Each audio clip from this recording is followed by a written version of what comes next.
Bonjour et bienvenue aujourd'hui à notre webinaire La perte d'exploitation, comment négocier avec son assureur. Je me présente Stéphanie Korte, juriste à la Chambre de commerce Alsace-Métropole. Notre service juridique organise régulièrement des webinaires dans des différents thèmes. Et aujourd'hui, effectivement, un sujet vraiment l'actualité. C'est comment on fait avec son assureur, où on se trouve, surtout avec cette situation de pandémie, comment vous, chef d'entreprise, vous pouvez faire pour négocier avec votre assureur, adapter vos contrats, mettre à jour. Voilà, toutes ces questions, vous pouvez poser aujourd'hui. Je présente Monsieur Alexis Vadvogel, expert en assurance, qui a le plaisir d'intervenir pour nous aujourd'hui, qui va faire d'abord une présentation PowerPoint. Et alors, vous avez la possibilité après poser des questions ou dans les fils de conversation. Pour votre information, le webinaire va être enregistré parce qu'on va le mettre après sur notre site internet en replay, si vous n'avez pas l'occasion de suivre en direct. Pour cette raison, merci bien de couper tous les micros, j'insiste, tous les micros et toutes les caméras, parce que malheureusement, ça perturbe sinon, et pour avoir un déroulement qui fonctionne bien, voilà, ça serait bien. Alors, je propose en fait tout de suite rentrer dans le sujet. Alors, Monsieur Vadvogel, je vous laisse la parole pour rentrer dans ce sujet brûlant d'actualité. Oui, bonjour, Madame Korte et bonjour à tous les participants à ce webinaire. C'est effectivement un sujet qui est brûlant d'actualité depuis bientôt une dizaine de mois, effectivement, mais ce sujet a toujours occupé le devant de la scène pour beaucoup d'entrepreneurs et pour les assureurs de façon générale, et c'est un sujet complexe. Donc, le but de mon intervention aujourd'hui est de permettre d'essayer autant que possible de clarifier, puisqu'on a un peu de temps et on se prend un peu de temps pour ça, de clarifier la situation pour permettre de bien comprendre les problématiques qui se posent et comment, quand on est chef d'entreprise ou commerçant, gérer ces problématiques. Voilà. C'est l'objectif de cette présentation, et bien évidemment, au-delà de la présentation, je répondrai à vos questions. Donc, pour commencer et introduire le sujet, vous avez ici le sommaire. Donc, on va d'abord traiter de la situation actuelle, donc quel est le point au jour d'aujourd'hui compte tenu de l'historique. Deuxième sujet qu'on va traiter, c'est comment agir. Comment agir en fait pour faire valoir ses droits quand on est assuré et qu'on est confronté à cette situation par rapport à son assurance. Troisième point, les points clés à vérifier au niveau de son contrat d'assurance pour vérifier si on a matière effectivement à agir vis-à-vis de son assureur. Et le dernier point, c'est comment renégocier son contrat ou ses contrats d'assurance dans ce contexte-là de crise sanitaire, qui est effectivement pour beaucoup d'assurés on va dire un moment qu'ils ont perçu comme opportun pour remettre à plat un peu les relations avec leur assureur. Alors, pour commencer à présenter le sujet, effectivement, il est important que j'explique les limites d'un contrat d'assurance, puisque globalement, la situation qu'on observe depuis le début, c'est un peu un dialogue de sourds entre des assureurs qui disent bah, « nous ne couvrons pas ce type d'événement, une épidémie », et en face des assurés « mais nous, on vous a fait confiance, vous êtes notre assureur, vous avez dit mettre en place les contrats qu'il faut, et en fait, maintenant, vous nous dites ne pas couvrir alors qu'on a des pertes d'exploitation depuis plusieurs mois. On ne comprend pas trop votre prise de position. » Le tout débouchant en général et très souvent sur des procédures contentieuses entre les assurés et les assureurs. Donc le point de départ de la problématique des pertes d'exploitation liées à l'épidémie de Covid est que les contrats d'assurance et les assureurs, effectivement, par nature, ne peuvent pas couvrir un certain type d'événements majeurs, que j'ai donné quelques exemples, hein. Ça peut être des catastrophes naturelles, c'est des tremblements de terre, mais cela peut aussi concerner les épidémies. Pourquoi est-ce qu'en général ces événements ne sont pas assurés et pas assurables? C'est tout simplement, comme vous le voyez sur la droite de l'écran, c'est que ce sont des événements majeurs qui peuvent toucher une zone géographique large avec des centaines ou des milliers d'assurés pour lesquels il va y avoir des conséquences financières majeures. On va compter en centaines de millions ou en milliards d'euros. Et que dès lors que ces événements n'ont pas été prévus comme devant être assurés par les assureurs n'ont pas pu constituer des réserves pour financer l'indemnisation de ce sinistre.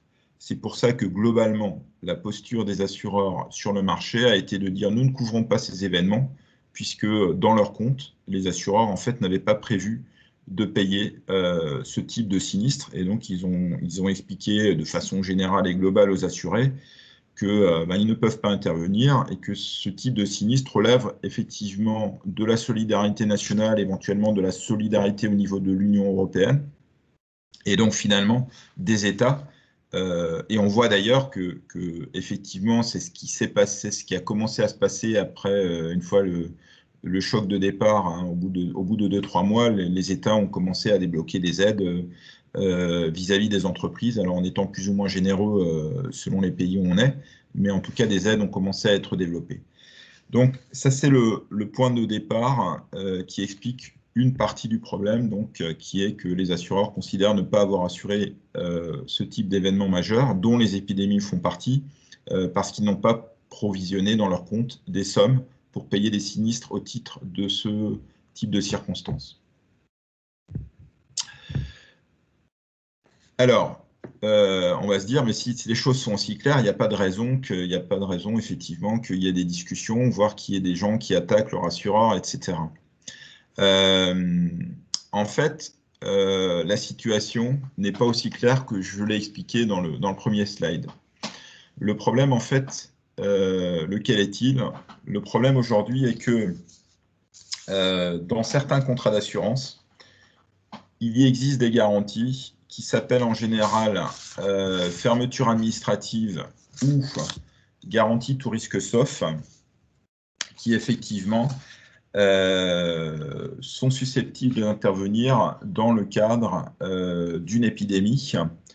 Et c'est effectivement lorsque l'on a des garanties de ce type-là, donc des garanties de type fermeture administrative ou garantie tout risque sauf, que des pertes d'exploitation sont susceptibles d'être demandées, sous réserve effectivement de la rédaction du contrat, puisque il faut que dans la définition de la garantie fermeture administrative ou tout risque sauf, on puisse identifier que le cas d'épidémie est bien un cas qui correspond bien à des circonstances qui sont assurées, et que par ailleurs, les éventuelles exclusions donc, qui s'appliquent à cette garantie et qui sont également détaillées dans le contrat, il faut vérifier si elles peuvent s'appliquer ou pas valablement dans le cas qui nous intéresse.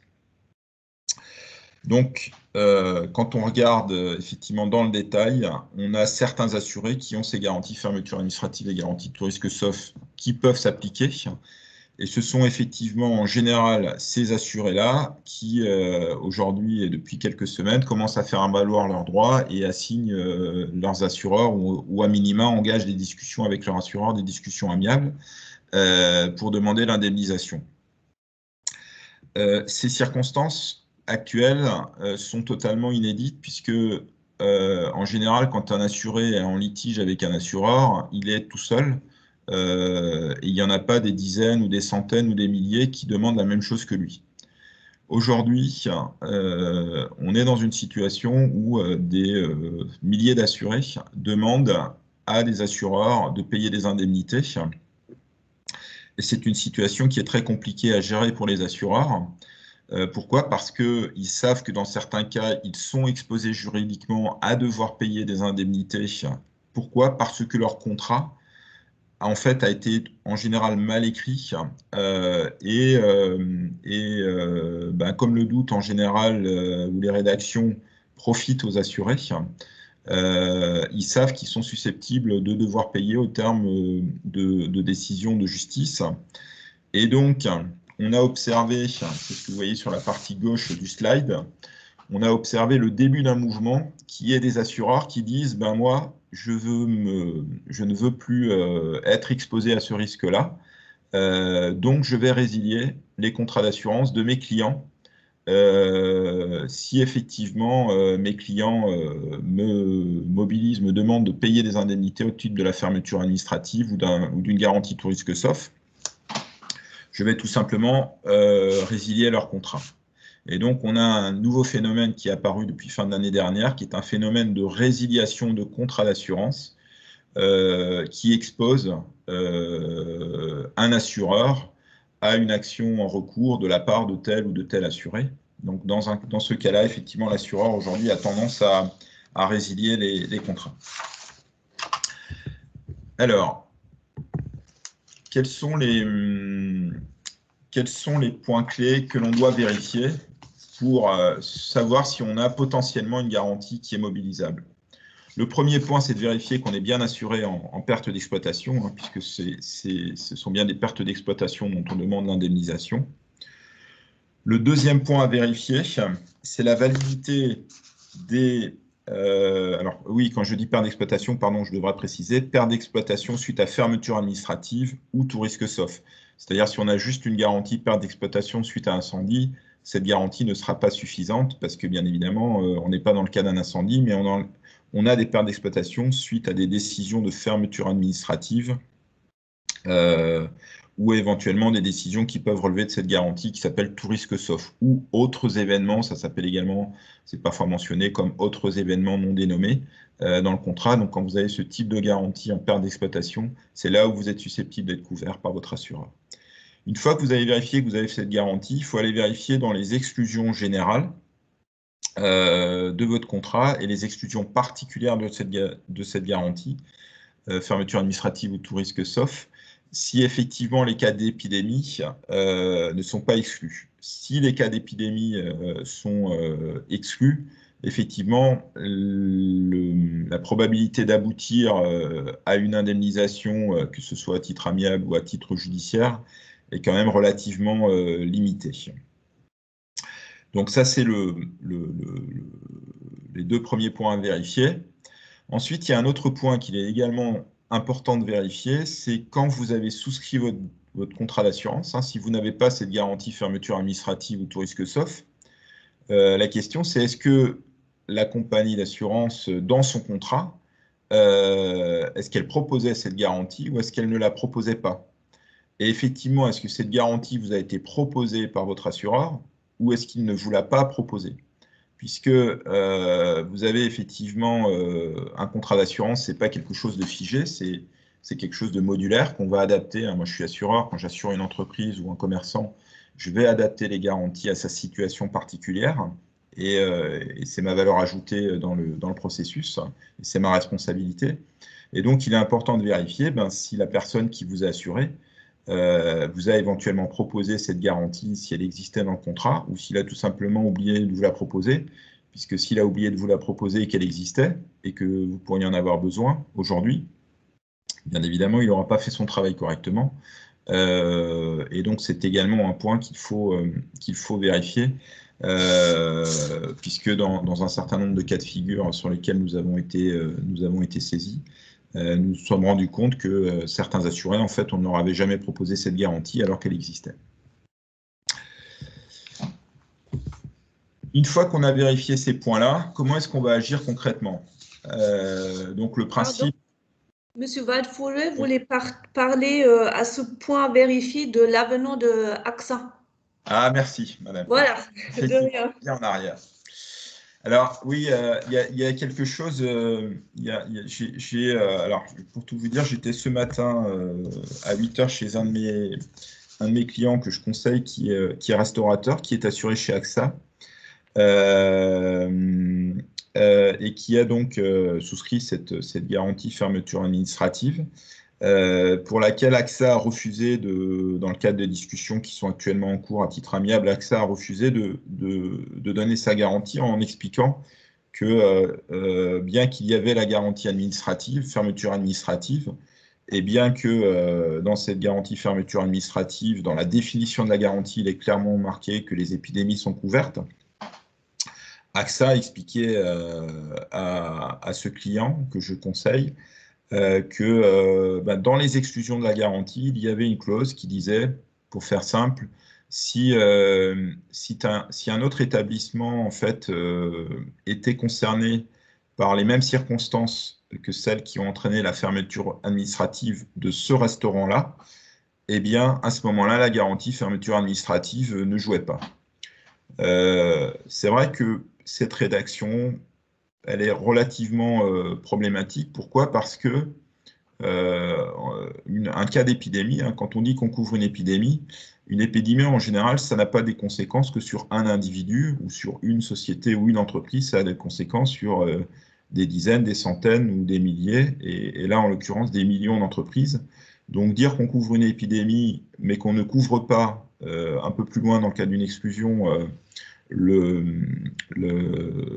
la fermeture, enfin on ne donne pas la garantie dès lors qu'un autre établissement ou une autre entreprise est concernée par les mêmes circonstances et est également victime d'une fermeture administrative, c'est un petit peu problématique sur le fond.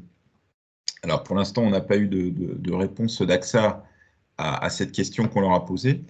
Mais ce matin, donc, ce client m'a remis un courrier qu'il a eu de la compagnie AXA et qui lui explique que son contrat en fait va évoluer et que ce contrat en fait, notamment sur la garantie fermeture administrative, qui dorénavant a une rédaction totalement différente. Et effectivement, je vous lis le document qui m'a été remis ce matin par mon client. Ce document dit que la perte d'exploitation suite à fermeture administrative est dorénavant étendue aux pertes d'exploitation consécutives à la fermeture provisoire totale ou partielle de l'établissement assuré, lorsque la décision de fermeture prise par une autorité administrative est la conséquence d'un décès accidentel, d'un meurtre, d'un suicide ou d'une intoxication alimentaire trouvant son origine dans l'établissement assuré. Donc en fait, AXA invite mon client, mais j'imagine également l'ensemble des autres clients qui ont le même contrat, à signer un avenant qui modifie la portée et la rédaction de la perte d'exploitation de façon extrêmement restrictive, ce qui effectivement est assez surprenant puisque d'un contrat, normalement, l'assureur est censé le rédiger de façon claire. Et donc, cette modification de la rédaction de la garantie soulève la question de la clarté de la rédaction du contrat initial, qui, a priori, ne devait pas être aussi clair que cela. Voilà. Donc, en tout cas, ce qui est sûr, c'est que je ne vois pas l'intérêt pour un assuré de valider une rédaction de garantie qui est plus restrictive que la rédaction initiale. Ça, c'est certain. Et donc, il va être intéressant de voir comment AXA va réagir si des assurés refusent de signer cet avenant qui réduit en fait leur garantie. Voilà. Donc, on voit bien en fait cette évolution et cette prise de position de la part de AXA, mais AXA n'est bien sûr pas la seule compagnie qui fait évoluer ses garanties, hein. L'ensemble des compagnies du marché ont certaines avant AXA, d'autres dans les semaines qui vont venir, vont réécrire leurs garanties pour réduire les garanties et éviter tout équivoque et toute discussion sur la garantie perte d'exploitation suite à fermeture administrative. Mais dès lors qu'on fait ça, ça veut dire que la formulation qu'on avait initiale, la formulation initiale que l'on avait, forcément, n'était pas assez claire. Voilà, c'est la démonstration, effectivement, par les faits, que la formulation initiale n'était pas assez claire. Et donc, ce qui est important, c'est que si on vous soumet cet avenant, pardon, ce projet d'avenant, bien évidemment, c'est de ne pas le signer, d'avoir une discussion avec votre assureur en lui demandant de vous expliquer pourquoi est-ce qu'on vous réduit les garanties. Voilà, donc pour ce point. Donc, comment est-ce qu'on gère, on va dire, cette situation confuse hein, d'un point de vue pratique? Donc, si je dirais, c'est la partie, on commence sur la partie gauche du slide. On a d'abord un échange avec son assureur, on discute avec lui, on explique son point de vue en prenant en compte les éléments que j'ai pu présenter avant. Et si on a des réponses qui sont pas assez claires, je vous conseille de procéder par courrier pour avoir des traces écrites de vos échanges. En envoyant une lettre recommandée avec AR à votre assureur pour que celui-ci puisse vous répondre également par écrit et que votre échange soit contradictoire et vous permette de protéger vos droits, puisque si vous décidiez à un moment donné d'engager une action, vous avez un délai de 2 ans à compter de la survenance de l'événement pour pouvoir engager cette action. Sachant qu'il vaut mieux l'engager le plus tôt possible, mais il ne faut pas non plus précipiter les choses, parce que si on peut trouver un accord à l'amiable, c'est toujours préférable à une action judiciaire. Alors, si vous êtes dans une impasse et que les échanges oraux et écrits avec votre assureur n'aboutissent pas, la méthodologie normale est premièrement d'initier une procédure de réclamation auprès de votre assureur, hein, c'est prévu dans le contrat, vous avez toute compagnie d'assurance a un service réclamation, donc il faut envoyer l'ensemble de vos échanges et dire voilà, je ne suis pas d'accord avec votre position et je vous explique pourquoi dans les échanges ci-dessous qui font, au terme desquels je n'ai pas de réponse claire à la question que j'ai posée. C'est en général comme ça que la problématique se pose. Donc d'abord initier une procédure de réclamation vis-à-vis de la compagnie d'assurance, ensuite saisir le médiateur de l'assurance si la réponse du service réclamation ne vous satisfait pas. Vous avez les coordonnées de la médiation de l'assurance hein, qui sont affichées. Et le troisième stade, c'est de consulter un avocat conseil et donc là, éventuellement, de passer dans des discussions judiciaires, d'abord amiables et ensuite, effectivement, devant les tribunaux au besoin pour faire valoir vos droits. C'est ça l'ordre des choses dans lequel il faut agir, sachant qu'aujourd'hui, les enjeux, vous l'avez compris, sont quand même très importants pour les assureurs. Et la plupart des démarches qui sont faites au niveau de l'étape 1 ou de l'étape 2 aboutissent en général, en tout cas c'est notre constat, à ce que le dossier, la problématique n'avance pas parce que les assureurs ont des enjeux trop forts pour trouver des solutions amiables. Voilà. Alors, face à ces circonstances, il est important, effectivement, et beaucoup de gens veulent renégocier leur contrat d'assurance. Alors, première chose qu'il faut avoir à l'esprit, c'est que si vous n'aviez pas de garantie fermeture administrative susceptible de couvrir ce type d'événement avant le jour d'aujourd'hui, vous pouvez être sûr qu'aujourd'hui, il n'y a plus aucun assureur. Et l'exemple d'AXA que je vous ai donné avant le démontre. Plus aucun assureur ne donnera de garantie qui laisse à penser éventuellement qu'on peut avoir une fermeture administrative qui sera couverte en cas d'épidémie. Ceci étant, ce n'est pas parce que les assureurs aujourd'hui ne couvrent plus et sans aucun équivoque les fermetures administratives suite à l'épidémie qu'il ne faut pas saisir l'occasion pour remettre un peu à plat ces garanties et s'assurer qu'en cas d'événement majeur, effectivement, on a bien un contrat d'assurance qui nous couvrira correctement. Et pour cela, il y a différents éléments qu'il faut vérifier dans votre contrat d'assurance, qui malheureusement ne sont pas toujours vérifiés correctement et conformes. Le premier point, c'est de vérifier la conformité du contrat d'assurance avec le bail. Dans un bail, vous avez des clauses qui visent le contrat d'assurance et il s'agit de s'assurer que les clauses de ce bail, notamment en termes de renonciation à recours éventuel, soient bien respectées dans votre contrat d'assurance. Le deuxième point à vérifier, c'est l'exactitude de la surface de l'entreprise ou de l'activité que vous assurez avec les éléments que vous avez dans le bail, donc la surface désignée dans le contrat, avec les informations que vous avez dans le bail sur des plans ou que vous pouvez constater en faisant un mesurage vous-même.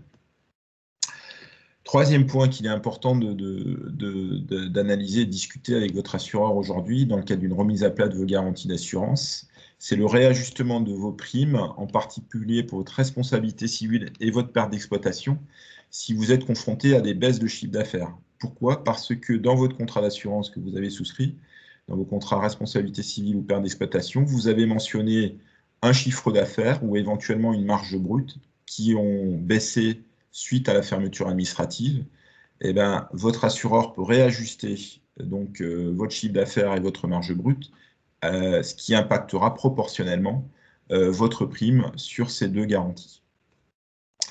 Dernier point qui me semble important de vérifier si vous faites une mise à plat de votre contrat d'assurance, c'est la durée sur laquelle votre garantie perte d'exploitation est couverte. Et la question qu'il faut se poser, c'est est-ce que je suis couvert pour une durée qui est cohérente avec la survenance d'un sinistre qui est couvert dans mon contrat d'assurance. Je vous donne un exemple tout simple. Si vous êtes restaurateur, vous dépendez bien évidemment de votre local, de sa localisation, d'installations relativement techniques pour faire fonctionner un restaurant, et vous êtes victime d'un incendie. La plupart des contrats prévoient une garantie de perte d'exploitation sur une période de 12 mois. Le problème, c'est que si vous avez un incendie un peu important, c'est quand même relativement compliqué, voire quasiment impossible de remettre en état le bâtiment, les installations techniques à l'intérieur dans un délai de 12 mois. Pourquoi? Parce que vous pouvez avoir une enquête de gendarmerie qui va bloquer la réalisation de tous travaux à l'occasion de votre sinistre, si on veut déterminer les causes et l'origine du sinistre. Cette enquête peut durer 1 mois, 2 mois, 3 mois. Pendant ce temps-là, vous ne faites rien. Ensuite, vous pouvez avoir des délais qui sont liés à des autorisations administratives, des permis de construire, des permis de démolir, etc., des permis de désamianter. Ensuite, vous aurez des délais qui vont être inhérents à la réalisation technique du chantier. Quand vous êtes dans des périodes de forte activité dans le bâtiment comme actuellement, pas toujours évident de trouver des entreprises dans les délais qu'il faut. Donc, quand vous mettez tous ces délais bout à bout, vous vous rendez compte que, imaginez que vous avez un sinistre aujourd'hui et que le 18 février 2022, vous êtes sûr de pouvoir recommencer, c'est loin d'être acquis. Donc, il est important de caler la durée de votre perte d'exploitation sur la durée réelle que vous pouvez raisonnablement estimer, durée réelle dont vous avez besoin pour reconstituer votre outil de travail. Voilà. Donc, les éléments à prendre en compte dans la renégociation d'un contrat. Alors, tout ce que je vous ai expliqué, c'est relativement technique. Donc, la relation que vous avez avec votre assureur est importante. Au-delà des points purement techniques, l'échange que l'on a avec un assureur doit être l'occasion de vérifier si effectivement la confiance que l'on donne forcément à son assureur qui est sachant sur ces sujets, est-ce qu'on a bien placé sa confiance? Et à ce niveau-là, il est important dans l'échange de regarder comment votre assureur, par exemple, a traité les différents sujets que j'ai exposés précédemment sur le slide précédent. Comment est-ce qu'il les a traités? Comment il les a intégrés dans son offre? L'autre point qui est important, et c'est une suggestion un petit peu atypique, mais c'est demander à votre assureur de vous raconter 1 ou 2 ou 3 circonstances de sinistre dans lesquelles il s'est battu pour faire valoir les droits d'un de ses assurés. Je suis moi-même assureur, et ce que je peux vous dire, c'est que je me bats tous les jours pour défendre des assurés que j'ai assurés chez AXA, chez Allianz, chez Generali, chez Groupama. Pourquoi? Parce que la compagnie me dit, ben oui, tel sinistre n'est pas couvert. Ça m'arrive tous les jours. Alors, nous avons effectivement plusieurs centaines d'entreprises que nous assurons.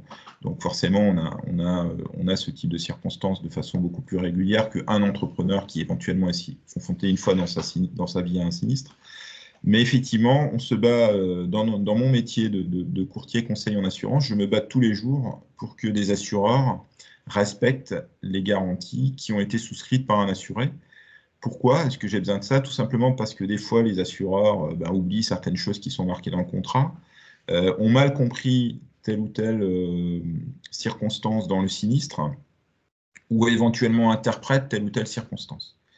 Et en fait, c'est au moment où on a un sinistre qu'on sait vraiment quel est le prix de son contrat d'assurance.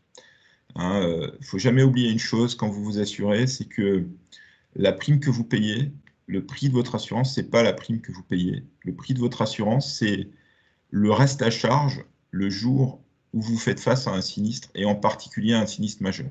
C'est là où vous connaîtrez le vrai prix de votre assurance. Voilà. Alors, ça ne veut pas dire que, bien évidemment, les primes, il faut payer tout et n'importe quoi, mais aujourd'hui, le marché de l'assurance est largement concurrentiel, donc c'est quasiment impossible d'être assuré pour un prix qui serait pas cohérent par rapport à la réalité du risque que vous assurez. Mais par contre, ce qui est beaucoup plus facile pour un assureur qui veut vendre du prix, c'est de ne pas vous assurer correctement.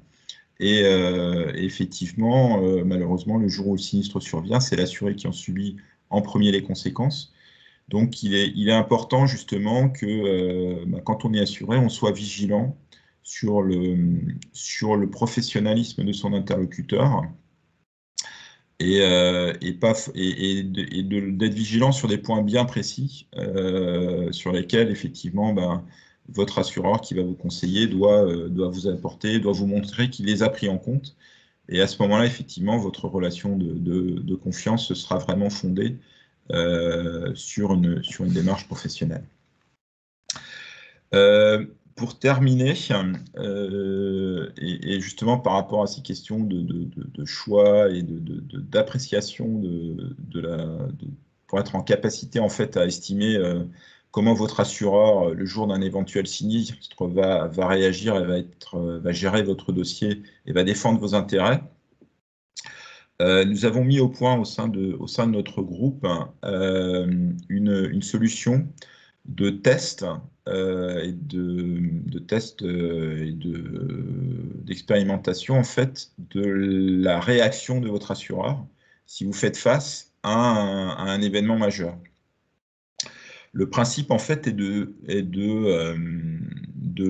simuler un ou plusieurs événements majeurs et de demander à votre assureur comment est-ce qu'il va réagir dans ces circonstances, quelles actions il va mettre en œuvre, quelles garanties il va éventuellement mobiliser, quels sont les documents qu'il va vous demander, comment va se passer le déroulé d'un sinistre, quels sont vos droits si vous n'êtes pas d'accord avec ce que va vous dire votre assureur, etc. Donc le principe, en fait, c'est de faire une situation, une simulation de situation réelle pour concrètement voir comment votre assureur réagit dans des cas de sinistre majeur. Donc, dans des cas de sinistre majeur, c'est des cas où votre entreprise, si votre assureur ne répond pas présent, votre entreprise est susceptible de disparaître. Donc, c'est dans ces cas-là qu'il est important de voir si le contrat d'assurance que vous avez mis en place va vous couvrir correctement. Hein, je donne souvent comme exemple les assurés qui sont très contents de leur assureur parce qu'ils ont eu un bris de glace qui coûtait 1 500 € et ils ont été indemnisés dans un délai de 3 semaines. Je dis c'est très bien, c'est effectivement normal d'être indemnisé rapidement sur un sinistre simple, mais malheureusement ce n'est pas ça qui fait qu'on est bien assuré. On est bien assuré le jour où on fait face à un événement majeur, hein, un incendie, un problème d'un client qui est blessé, des choses comme ça, ou un salarié qui est blessé, et que dans ces circonstances-là, effectivement, l'entreprise est bien épaulée par son assureur, qui va aussi prendre en charge les suites et conséquences du sinistre, parce qu'un sinistre qui coûte des centaines de milliers d'euros ou des millions d'euros, la plupart des entreprises ne sont pas capables d'y faire face toutes seules.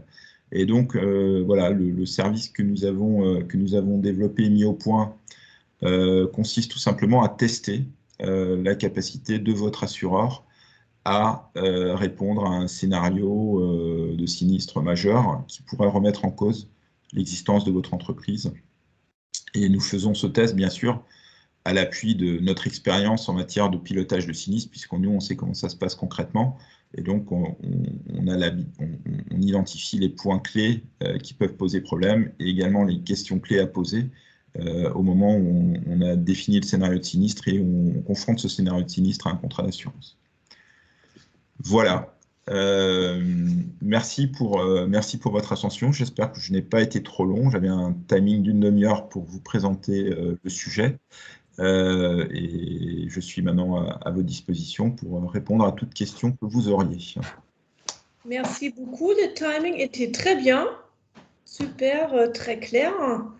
Alors, n'hésitez pas maintenant à poser la question. Vous pouvez utiliser les micros ou envoyer la question dans la conversation parce que là, vous avez l'occasion de voir, voilà, en retour en live, en direct, par un expert en assurance. Alors, voilà, là, quelqu'un met une question. Bonjour. Oui, bien sûr, on va vous envoyer par mail ensuite la présentation.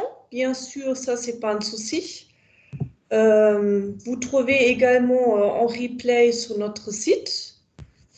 Et alors, en attendant, peut-être au moment où quelqu'un pose une question, moi j'ai une question. Vous avez dit on peut faire une sorte de simulation auprès de l'assureur. Est-ce que ça veut dire il faut que je passe par le schéma classique, en fait, sécurisé, ça veut dire lettre recommandée AR, ou je fais un échange plus souple? Alors, dans le principe du test, hein, du testing d'un contrat d'assurance, c'est en fait une prestation que nous mettons en œuvre en tant que professionnel et non pas en tant qu'assureur de telle ou telle société, hein. On intervient à ce moment-là dans le cadre d'un statut de conseil et on intervient avec une double casquette. En fait, je n'ai pas présenté notre société et nos activités, mais nous avons la particularité au sein de notre groupe d'exercer deux métiers. Le premier métier, c'est le métier de courtier conseil en assurance. Le deuxième métier, c'est le métier de risk manager. Et dans le cadre de ce métier-là, donc qui est exercé et que nous développons dans le cadre d'une société sœur qui s'appelle Atrisk, nous conseillons en fait aussi bien des entreprises que des collectivités locales, des collectivités territoriales pour la gestion de leurs risques.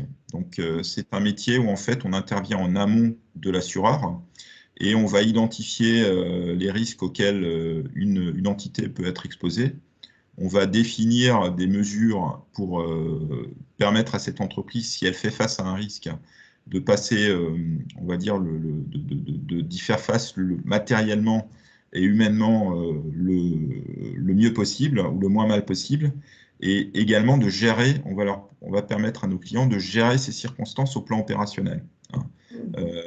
Donc, pour vous donner un exemple de mission que nous avons réalisée, nous avons réalisé le plan de continuation d'activité des eaux de la ville de Paris, où on a, avec l'ensemble des services de la ville de Paris, défini un plan d'action si demain il y a tel ou tel type d'événement, une attaque terroriste, des inondations, etc., pour continuer à assurer l'alimentation en eau de la ville de Paris.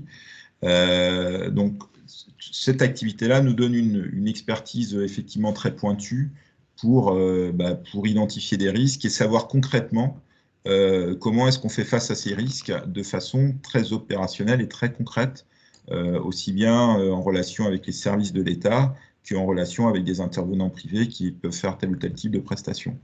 Donc, quand on fait ce testing en fait d'un contrat ou deux contrats d'assurance, on intègre notre expertise en risk management pour l'analyse de risque et notre expertise en pilotage et en défense des intérêts d'assurés pour la partie instruction d'un sinistre et indemnisation d'un sinistre.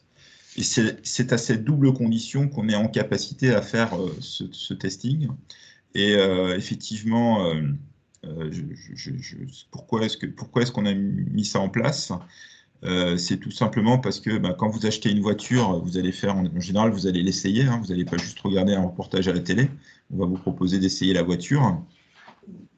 Quand l'État met en place des plans anti-attentat, anti-ceci, anti-cela, il va tester ces plans. Voilà, donc c'est exactement dans la même logique. On s'est dit, pourquoi ne pas tester son assureur et ses assurances, non pas le jour où on est confronté à un énorme sinistre, etc. C'est pas à ce moment-là où il faut commencer à se poser les questions. c'est bien avant qu'il faut commencer à se poser les questions. Mais comme on n'a pas forcément beaucoup d'expérience, où on a été confronté à des événements majeurs, il est quand même préférable que ce soit des gens qui ont cette expérience qui vous accompagnent dans la réalisation de ce testing. Voilà. Et donc, voilà, on mobilise des expertises, si vous voulez, dans nos équipes. Il y a des gens qui sont intervenus sur des tremblements de terre à Mexico, à Haïti, qui sont intervenus lors des événements récents qu'il y a eu à Rouen. Voilà, on a dans nos équipes des personnes qui ont des expériences opérationnelles vraiment très pointues. Que ce soit sur des catastrophes aériennes, voilà, on a une personne qui était à un poste de commandement au moment du crash du Mont Saint-Odile. Voilà, on a des gens qui viennent de tous horizons. On a à peu près une vingtaine de consultants seniors qui ont chacun au moins une vingtaine d'années d'expérience et qui ont vécu des épidémies en Afrique, des crashs d'avions, des tremblements de terre, des incendies majeurs. Voilà. Donc, c'est toute cette expertise qui nous permet de dire, voilà, s'il se passe ça, comment ça se déroule, et on combine ça avec notre expertise et notre métier d'assureur, où bien sûr, moi j'ai géré dans ma vie aussi à peu près une dizaine de dossiers où on avait des événements majeurs qui sont survenus et où j'étais l'assureur.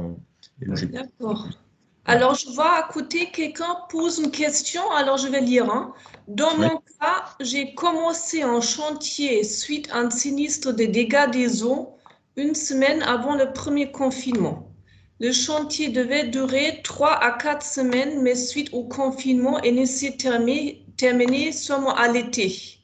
L'expert, lors du premier entretien, me dit que la période de confinement est exclue de toute indemnisation. C'est là bien que le chantier ait avancé pendant le confinement. Qui a raison? C'est M. Pasternak qui pose la question.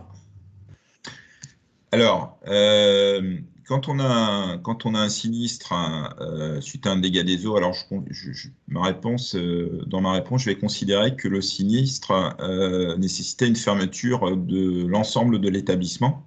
Donc, effectivement, on ne pouvait pas travailler durant ce sinistre. On ne pouvait pas exploiter le restaurant. Le principe, effectivement, de l'assurance, c'est de vous remettre dans la situation qui aurait été la vôtre si l'événement assuré n'avait pas eu lieu. D'accord? Donc, ça, c'est le principe fondamental de l'assurance. Donc, si votre chantier, effectivement, devait durer normalement un mois, il est logique que l'assureur, effectivement, vous dise que effectivement, l'indemnisation pendant le mois où vous deviez être fermé ne vous est pas due. Voilà. Mais au-delà du chantier, effectivement, l'indemnisation vous est due. Voilà, c'est ce que je peux, au-delà de la durée qui était programmée pour un chantier, hein, quand on a un chantier, on a une durée en général qui est fixée, au-delà de cette durée qui était normalement prévue, vous avez droit à une indemnisation.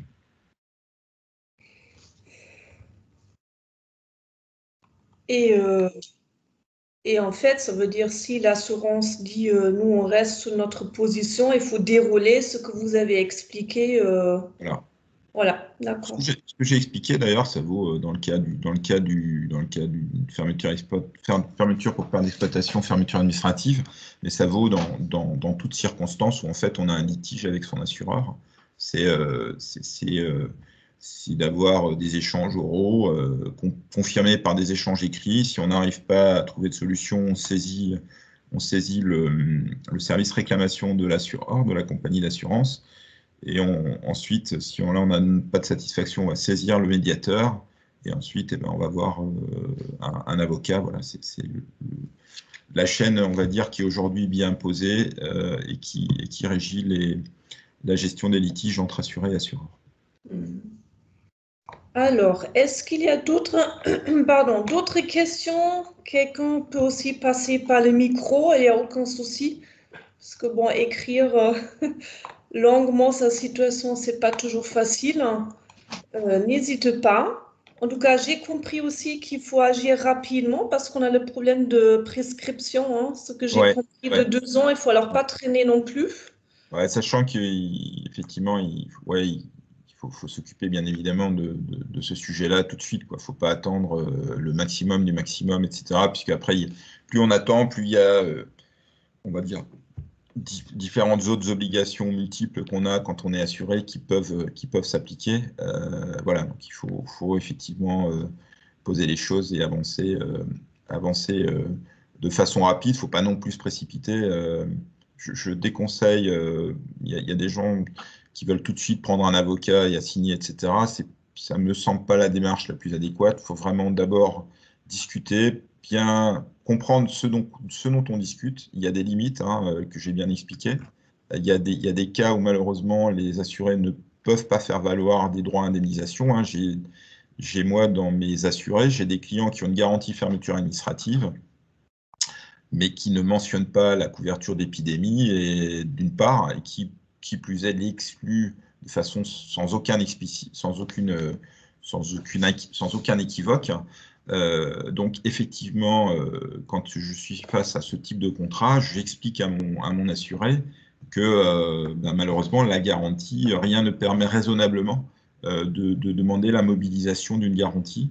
Donc, chaque cas, effectivement, est différent. Il faut l'analyser de façon précise et rigoureuse. Après, l'assuré est bien sûr libre de faire ce qu'il souhaite, mais effectivement, c'est important d'avoir un minimum d'échanges contradictoires avec son assureur pour voir si les réponses qu'on a sont claires et précises et si c'est confirmé, pas la peine, à mon sens, d'avoir des stratégies de hâte-en-guerre. Par contre, si effectivement il y a des formulations de garantie d'assurance qui laissent à penser que l'on est couvert, on peut légitimement effectivement faire valoir ses droits, puisque les sommes en jeu sont parfois importantes. Hein. Et j'ai une question pratique aussi. Alors, bon, qu'on est obligé à signer une assurance parce qu'on n'est pas d'accord, hein, on engage aussi des frais hein, devant les tribunaux. Alors, il existe aussi des assurances pour une protection juridique, hein. Oui, tout à fait. Tout à fait. Est-ce qu'il faut alors, au moment où je crée l'entreprise, où je suis, comme vous dites, en train de refaire un point sur le contrat, de voir aussi quelle est ma protection au niveau juridique? Quel assureur je prends? Est-ce qu'il faut logiquement prendre, en fait, logiquement, est-ce qu'il faut prendre un autre assureur que l'assureur qui s'occupe des questions de perte d'exploitation? Voilà, question pratique. Alors, effectivement, une assurance protection juridique, c'est un contrat d'assurance qui prévoit en fait deux choses. Il prévoit d'abord une prestation de service qui consiste en fait à ce que la société de protection juridique contacte, dans le cadre des garanties qui sont souscrites et des litiges qui sont couverts, les tiers avec lesquels l'assuré a un litige pour essayer de poser le problème et de trouver une solution amiable. C'est la première prestation qui est prévue dans un contrat protection juridique. À supposer que cette démarche amiable n'aboutisse pas, le contrat prévoit également la prise en charge des frais d'avocat pour avoir à ce moment-là un traitement judiciaire de la défense des intérêts de l'assuré. Et un remboursement des honoraires d'avocat dans les limites qui sont détaillées au contrat. Donc ça, c'est le principe de fonctionnement d'un contrat protection juridique. Ce contrat protection juridique, effectivement, il est en général préférable, enfin, il est techniquement préférable de le souscrire auprès d'un prestataire qui est indépendant de votre assureur ou de vos compagnies d'assurance si vous avez plusieurs compagnies d'assurance. Pourquoi ? Parce que, bien évidemment, ce prestataire de protection juridique qui est censé vous défendre, si c'est une filiale de votre compagnie d'assurance, ça va poser une problématique de conflit d'intérêts, qui d'ailleurs est réglée en général dans les contrats, puisque les contrats protection juridique, en général, excluent tous les litiges. Si c'est la filiale protection juridique d'un assureur, le contrat souvent exclut les litiges avec la compagnie d'assurance, qui dépend de la même maison mère que l'assureur protection juridique. Voilà, donc c'est pour ça qu'il vaut mieux prendre un assureur protection juridique indépendant des assureurs de façon générale, pour éviter les problématiques de conflit d'intérêts. D'accord. Alors, en tout cas, là, je ne vois pas d'autres questions, mais je pense que vous étiez tellement clair que voilà, qu'on n'a pas besoin. En tout cas, n'hésitez pas.